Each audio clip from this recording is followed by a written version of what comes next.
à Canaries.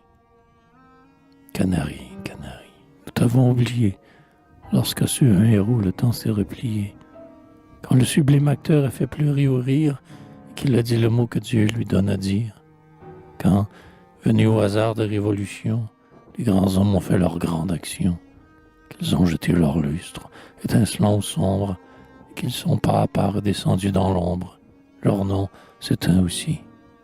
Tout est vain, tout est vain. Jusqu'à ce qu'un jour le poète divin, qui peut créer un monde avec une parole, les prenne et leur allume au front une auréole. Nul ne se souvient d'eux. Et la foule au sans voix, qui rien qu'en les voyant hurlait dès autrefois, hélas. Si par hasard devant elle on les nomme, interroge et s'étonne et dit « Quel est cet homme ?» Nous t'avons oublié, ta gloire est dans la nuit.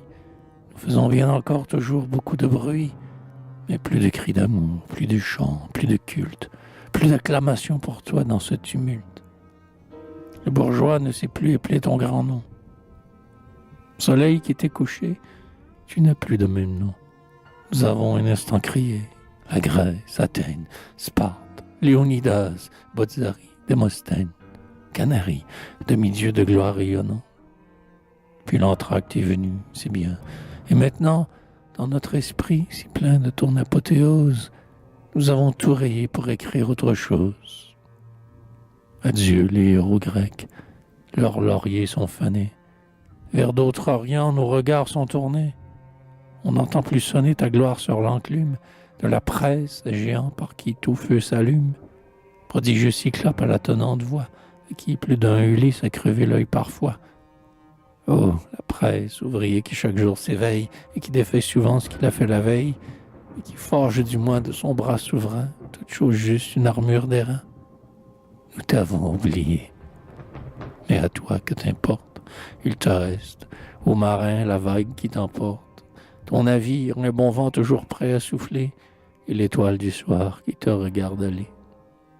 Il te reste l'espoir, le hasard, l'aventure, le voyage à travers une belle nature, l'éternel changement de choses et de lieux, la joyeuse arrivée et le départ joyeux. L'orgueil qu'un homme libre a de se sentir vivre dans un brick fin voilier et bien doublé de cuivre, soit qu'il ait à franchir un détroit sinueux, soit que, par un beau temps, l'océan monstrueux qui brise quand il veut les rocs et les murailles, le berce mollement sur ses larges écailles, soit que l'orage noir, envolé dans les airs, le battre à coups pressés de son aile d'éclair.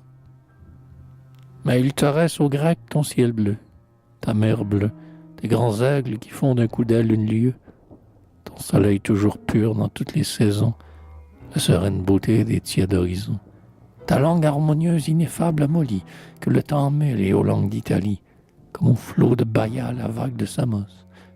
Langue d'Homère où Dante a jeté quelques mots, il te reste, trésor du grand homme candide, ton long fusil sculpté, ton yatagan splendide, tes larges caleçons de toile, des cafetans, de velours rouge et d'or au coude éclatant.